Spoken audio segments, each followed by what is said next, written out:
시청자 여러분 안녕하십니까? 지역사회를 복되게 하는 수원 권선제일교회 이종찬 목사의 교회사 산책입니다.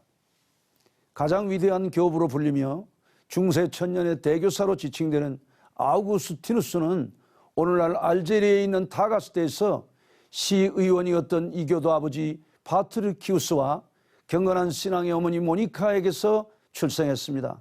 아우구스티누스의 아버지 파트리키우스는 부인의 설득으로 뒤늦게 신자가 되었고 아우구스티누스가 17세 되었을 때 세상을 떠났습니다. 일명 시포의 감독 어거스틴으로 불리는 아우구스티누스는 어머니 모니카의 기대와는 달리 방탕하게 자라나고 있었습니다.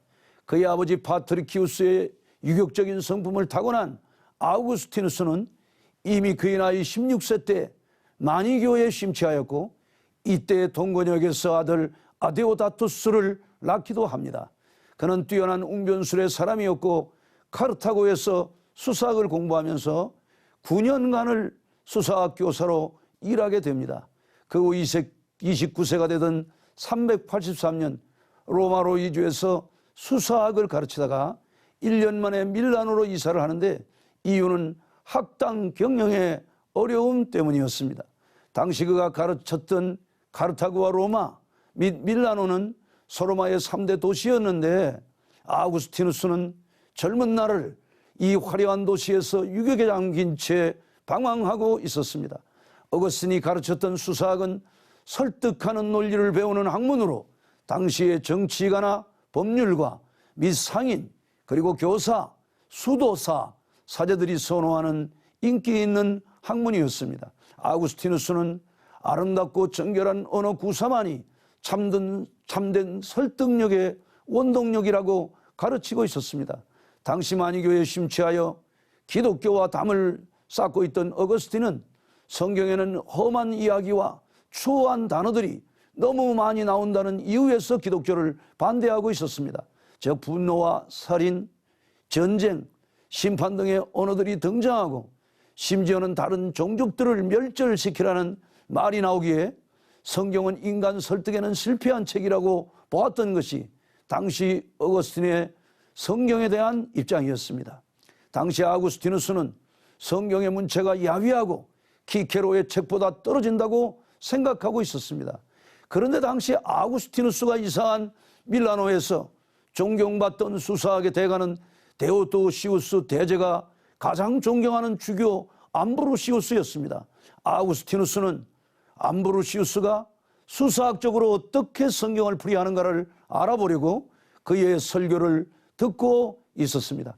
진리를 찾되 단순한 아름다움이 아니라 수사학의 꽃으로 장식하여 진리를 찾기를 원했던 아우구스티누스는 암브로시우스의 설교를 통해서 성경이 거친 표현들 이면에 깊은 내적 교훈을 지니고 있다는 것을 점차 인식해 가고 있었습니다.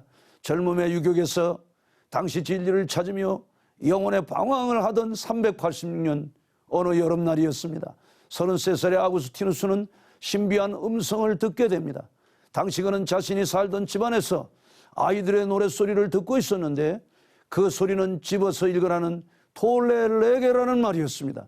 그는 즉시 가까이에 있던 성경을 펴들고 자신의 시야에 들어오는 말씀을 읽었는데 그것이 로마서 13장 13절에서 14절까지의 말씀이었습니다. 낮에와 같이 단정히 행하고 방탕하거나 술 취하지 말며 음란하거나 호색하지 말며 다투거나 시기하지 말고 오직 주 예수 그리스도로 옷 입고 정욕을 위하여 육신의 일을 도모하지 말라.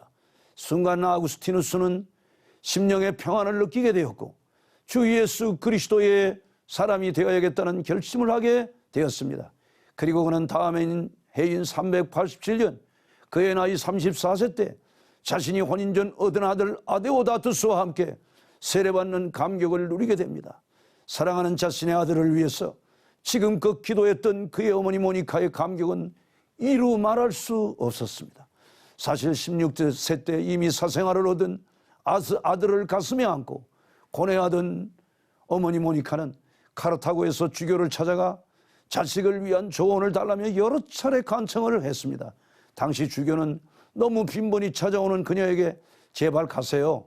많은 눈물의 기도는 자식을 결코 망하게 하지 않습니다라면서 소리를 질렀습니다. 387년 변화를 체험한 아우구스티누스는 34세의 나이에 화려한 도시들을 떠나기로 결심합니다.